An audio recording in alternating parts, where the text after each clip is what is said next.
Hello. Welcome to Freedom Fridays with Latresa. I am your host, Latresa Rice, your mindset coach. I help bereaved people heal through writing and publishing their story. I'm excited that you are here. Let me know that you are here in the comments section. If you're catching this on replay, put hashtag replay in the comments section so that I can come back and greet you. Please remember to like, tag, and share.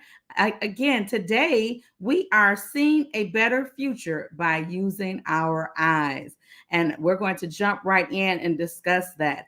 How many of you, after the loss of a loved one, struggled to see yourself in a position where they're not here, to see yourself on being not being able, I'll just speak from my own experience, not being able to go over after Sunday service to spend time with my grandmother. That for me, that was a huge shift. Or even birthdays, not receiving that same phone call.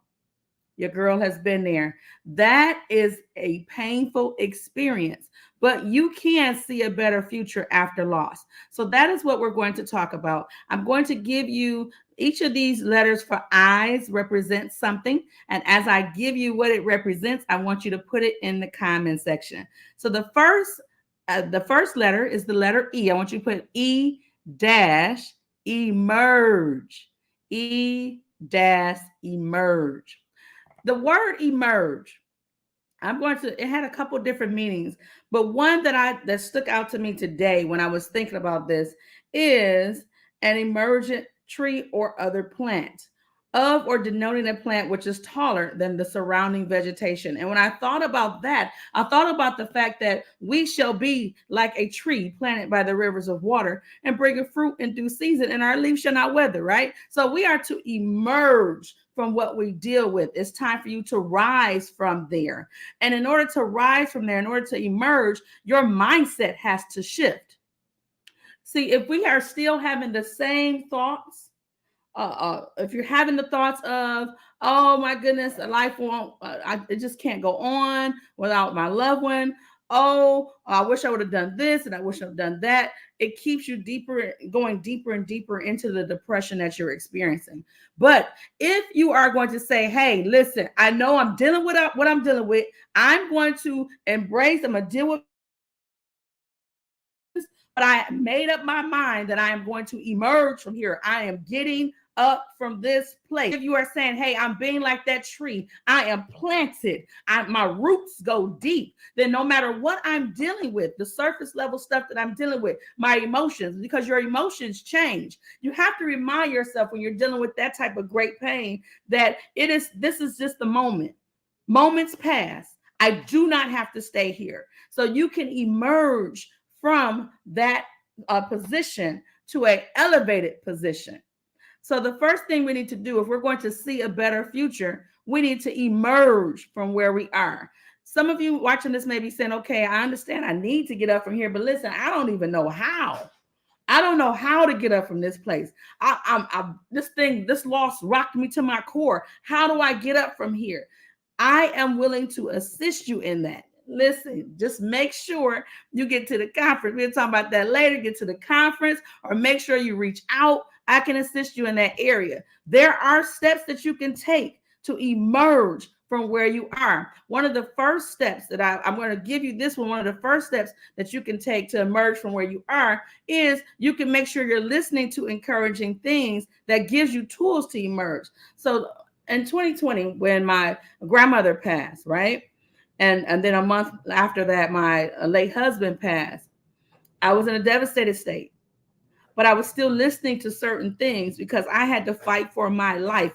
If you're going to emerge and see a better future, you're going to have to be willing to fight. Even if you feel like you're weak in that area, that's all right. His strength is made perfect in your weakness. So what I did was there's a war prayer thing that Sydney Krim have, right? There's a prayer that I would play every day. And I'm going to I need to look it up for y'all because I want to make sure that you know what this is. But I would play it and I would just lay in the bed because sometimes I just struggled to get out of the bed. And you're going to have moments. If the loss is fresh, you love that person. Listen, you will have moments. Moments are okay. Just make up your mind that you're not going to stay there. So the first thing, again, that you need to do if you're going to see a better future, put in the comment section, emerge. Okay, here's the title. I'm going to give you the title of what I listen to every day, and it's called The Power of Prayer, right? The Power of Prayer by Dr. Cindy Trim. I listen to that every day during that time because I felt like I was losing my mind. I felt like the weight was so heavy that I needed something to be fighting on my behalf. I don't have any words to say right now, but at least somebody could be praying over a sister right now. And I will play that every day and listen to it, right? And as I got stronger, I would start declaring some of the things that was in it. You need to find what's best for you. That worked for me. I wanted to share that with you because when I made up my mind that I was going to emerge from that dark place, I had to reach for some different tools. One is the Bible and talking to God himself. Two, the second tool that I need to look at was what type of sounds, because I learned by listening, what type of audible things were available that I can listen to get my mind back into position to line up with my spirit. So make sure that you make up your mind to emerge from where you are, because you are royalty and you have the ability, you have the power. God has given it to you, and you can emerge from where you are into a better future. The next thing you need to do, if you're going to see a better future, I want you to put why in the comment section. Put why-yearn. Why-yearn. What does that mean? You need to yearn for something better. It needs to be an innate desire where you're just sick and tired of where you are. I got to the place where I was tired of feeling super depressed. I was tired of where I was, and I yearned to be restored. Yearn for you are so passionate about something, you're willing to put forth the effort to pursue it. And it doesn't matter if that effort is one step in that direction, you are willing to do what it takes to get there. So the second thing that we're going to do if we're going to see a better future is we're going to yearn for a better future. So that's a strong desire for it. God would give us the desire of our heart. He would give us the desires of our heart, but that desire needs to be there. So make sure you get yourself in that position. All right. So we're going to make sure we emerge. We're going to yearn for better. And the third thing that you need to do, put your E in the comment section, put embrace. We have to embrace the fact that things have changed. Change is not always a bad thing. When we embrace the fact that our loved one has gone on to glory in that moment, now what we can do is look at what they left you. What I embrace the change, but I know that you didn't leave me alone. You didn't leave me with nothing. So there are some different things that loved one taught you. There are some experiences that you had that gave you great joy. There are some different places that you went with that loved one.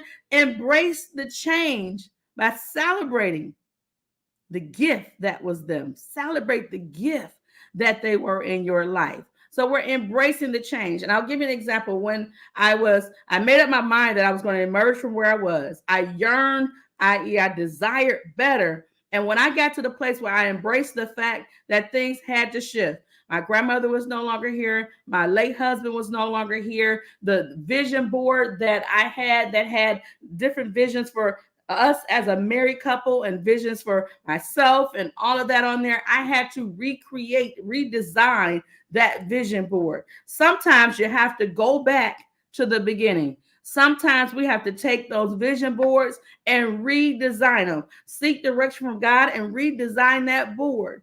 It's okay. It's okay if you don't feel like it. It's okay if you don't like the change. But we still have to embrace the fact that a change has taken place and be grateful for every encounter that we had with that loved one. I walked out gratitude. I'm encouraging you to think about the things that you experienced with that loved one and be grateful for every one of those experiences.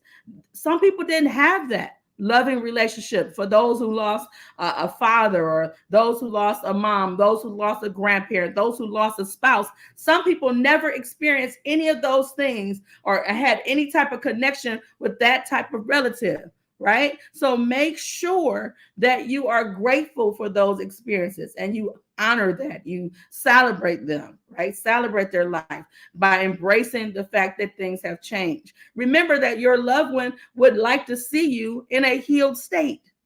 They loved you. You love them.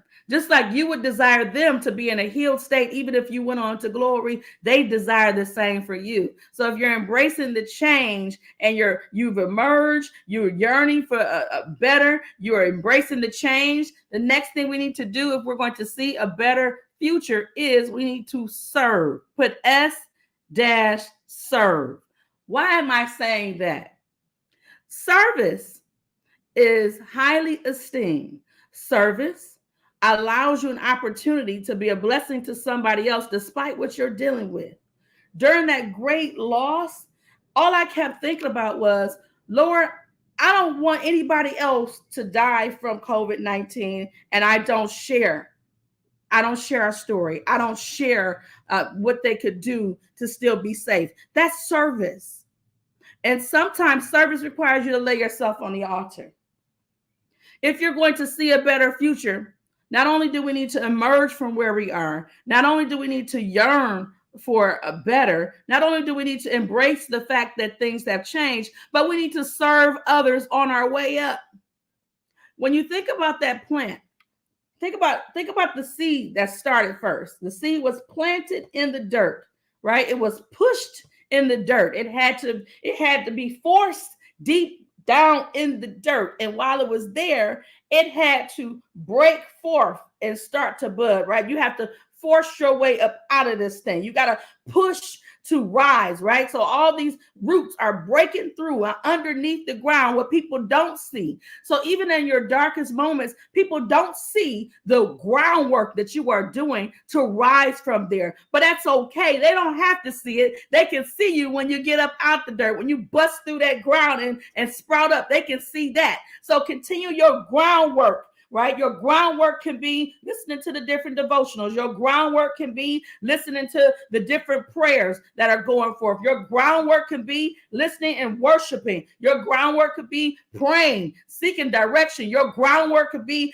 declaring affirmations over yourself, the word of God. So this is your groundwork while you are serving. So as the roots of a plant are breaking through, right? And in this moment, that plant is growing up, but it's still providing a service, right? It's still involved in the system where we get oxygen. The plant is still serving as it's growing. So as you are growing and you're emerging from where you are, you should be serving. Although I was dealing with the magnitude of what I was dealing with, I still made sure that our youth had their youth ministry going forth, right? I still made sure, and a lot of times I led the youth ministry. And if it was a moment in which I just simply could not do it, I had to voice that, because help will come when you open your mouth and say, I need it. You open your mouth and you reach out to somebody. But guess what? You can serve your way through your hardest moments. And that is going to help you as you see a better future.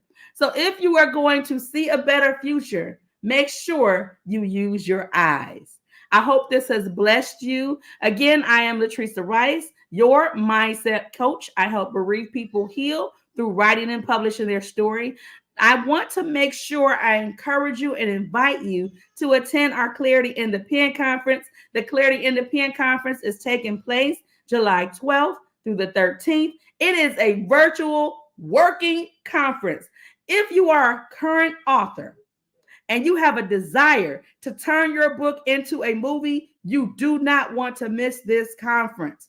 Listen, I have those who are in film who are going to be presenting how to develop your scripts, how to acquire funding, all those different tools. And there are also another person who is going to help you avoid the roadblocks that come up when you are writing your story. Even if you're working on a script, there are roadblocks that come up within us that prevent us from finishing that product. And sometimes that roadblock is unforgiveness. So I do have an awesome coach that's going to assist in that area. I will also go forth and assist those who simply want assistance in structuring, and whether it comes with writing and all of that. We have a marketing specialist that will be sharing some marketing tools. Listen, you do not want to miss the Clarity in the Pen conference. Registration is open now.